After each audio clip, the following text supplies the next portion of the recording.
So hello guys, welcome to my channel Fujoshi BL Hindi drama. So आज मैं लेकर आई हूँ अ स्केची जॉब का एपिसोड 3।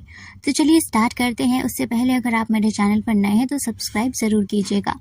तो एपिसोड के स्टार्टिंग में हमें दिखाया जाता है कि लू ज़रोंग और लू शाओ दोनों ही समुद्र के पास टहल रहे थे और वहाँ के आसपास की जगहों को बहुत अच्छे से महसूस कर रहे थे।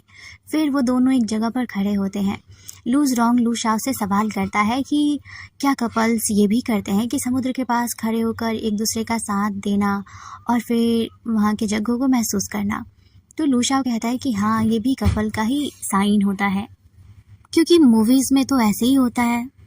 जब दो लोग एक दूसरे से प्यार करते हैं तब ये छोटी छोटी चीज़ें करते हैं, ज़्यादा मैटर नहीं करता। वैसे मैटर तो ये करता है कि तुम उसके साइड हो या नहीं हो। उसके बाद लू शाओ लू ज़रोंग को देखते हुए उसका हाथ अपने हाथ में लेता है। लू ज़रोंग उसे अपना हाथ नहीं दे रहा था, पर फिर भी वो दे देता है और तभी लू शाओ उसके हाथ को लेकर के अपने पॉकेट में रख लेता है और फिर वो उसके करीब खींच लेता है। तभी लू ज़रोंग कहता है कि तुम इसमें काफ़ी माहिर हो। तो लू शाओ कहता है क्योंकि मैं एक प्रोफेशनल एक्टर हूँ। उसके बाद दोनों सूरज की तरफ देखने लगते हैं और फिर वो सीन वहीं पे ख़त्म होता है। नेक्स्ट सीन में दिखाया जाता है कि एक लड़की जो कि बहुत चहकते हुए लू ज़रोंग के घर आती है और फिर वो बेल रिंग बजाती है। लू ज़रोंग दरवाज़ा खोलता है तो वो चहकते हुए उसका नाम लेती है और तभी लू ज़रोंग कहता है कि ख्युयान, तुम यहाँ पर क्या कर रही हो? और तभी वहाँ पर लू शाओ आ जाता है और वो लू ज़रोंग के कंधे पर हाथ रखते हुए कहता है कि कौन है ये? और फिर वो लड़की भी सेम सवाल करती है कि लू ज़रोंग, ये है कौन?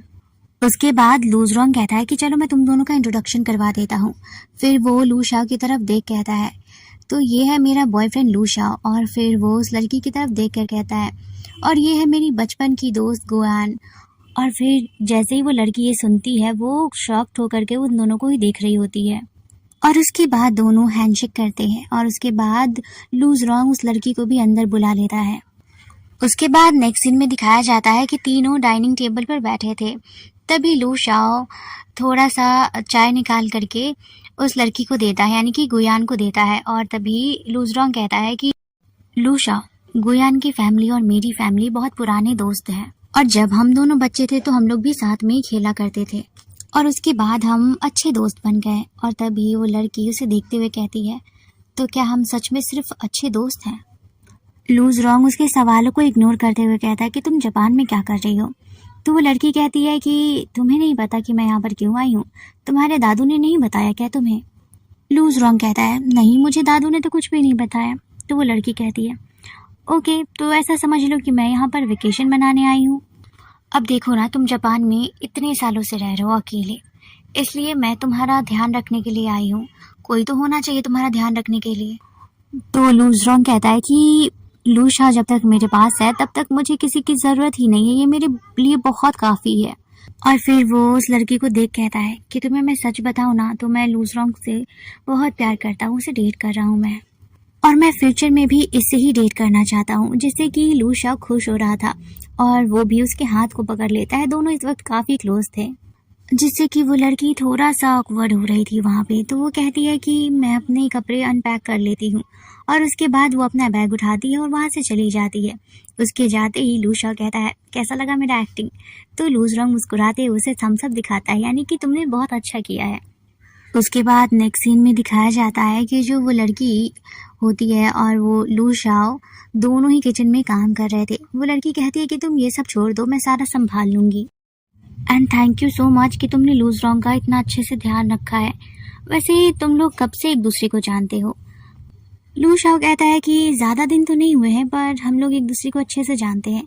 तभी वो लड़की कहती है कि मैं लू ज़रोंग को बचपन से जानती हूँ, लगभग 10 साल हो गए होंगे हमारे। लू शाओ कहता है ओह अच्छा, तो क्या तुम उसकी फियांसी हो? तो वो लड़की कहती है तुम काफ़ी स्मार्ट हो। ये सुनकर के लू शाओ कहता है क्योंकि तुम्हारे एटीट्यूड से पता चल रहा है मुझे।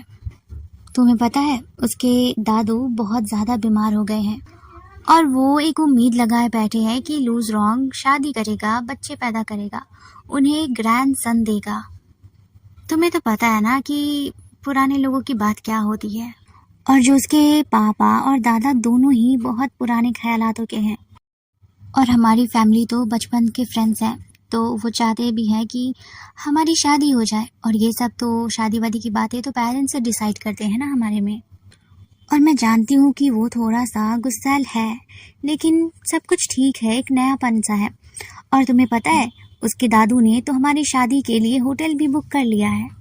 वही लू शॉ चुपचाप से उस लड़की की सारी बातें सुन रहा था। उसके बाद नेक्स्ट सीन में दिखाया जाता है कि वो लूज रॉन्ग से सभी बातें कह देता है। लूज रॉन्ग कहता है, तो उसने ऐसा कहा कि वो जाएगा या नहीं?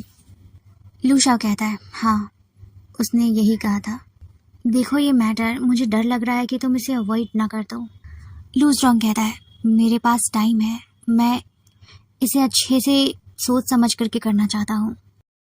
उसके बाद लू शॉ लूज रॉन्ग को देखते हुए कहता है, तुम्हें इन सब पे ध्यान नहीं देना है, तुम बस वो करो जो काम मैंने तुम्हें कहा है, मेरा बॉयफ्रेंड होने का एक्टिंग।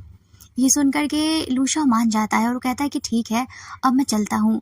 तभी वो कहता है कि तुम कहाँ जा रहे हो? लू शॉ कहता है, अब ये कैसा सवाल है, अब वो लड़की तुम्हारे घर में है और तुम्हारे इस घर में सिर्फ 2 ही रूम है, तो वो उस रूम में शिफ्ट हो गई तो मैं कहाँ जाऊँगा? अपने घर ना। लू रॉन्ग कहता है, तुम सच में पागल हो गए हो? इतनी सारी मेहनत जो हमने की है बॉयफ्रेंड होने का नाटक, अगर तुम बाहर जाओगे तो उसे पता नहीं चल जाएगा। ये सुन करके लू शॉ कहता है, अब ये मत कहना कि मैं इसी रूम में सोने वाला हूँ, बिल्कुल नहीं, मैं तुम्हारे साथ नहीं सोने वाला। लू रॉन्ग कहता है, देखो हम एक बेड पे तो नहीं सोएंगे, यहाँ पर 2 बेड है, तुम यहीं पे सोओगे। लूज रॉन्ग के बातों को सुन करके लू शॉ उसे मना करता है बहुत बार, लेकिन तभी लूज रॉन्ग कहता है, ठीक है, मैं तुम्हें ज़्यादा पे करूँगा, डबल पे करूँगा। ये सुनने के बाद तो लू शॉ मान जाता है और फिर वो दूसरे बेड पे जा करके लेट जाता है और वो कहता है ये बहुत कंफर्टेबल है। और उसके बाद ये एपिसोड यहीं पे ख़त्म होता है। तो आई होप आप लोगों को मेरा एक्सप्लेन करना अच्छा लग रहा होगा। और इसके 3 एपिसोड तो मैंने कर दिए, और जो बाकी के 1 एपिसोड है वो भी मैं जब आएगा तो कर दूँगी। एंड जो जो आप लोगों को करवाना है तो प्लीज़ मुझे कमेंट में नाम बता देना, क्योंकि मैं बीच में जब परेशान थी तो मैं नहीं देख रही थी सीरीज़ को। तो आप लोग नाम बता दोगे तो मैं देख करके कर दूँगी, ओके? और प्लीज़ गाइज़ ऐसे ही मेरा साथ देते रहना। Thank you so much. मिलते हैं नेक्स्ट एपिसोड में।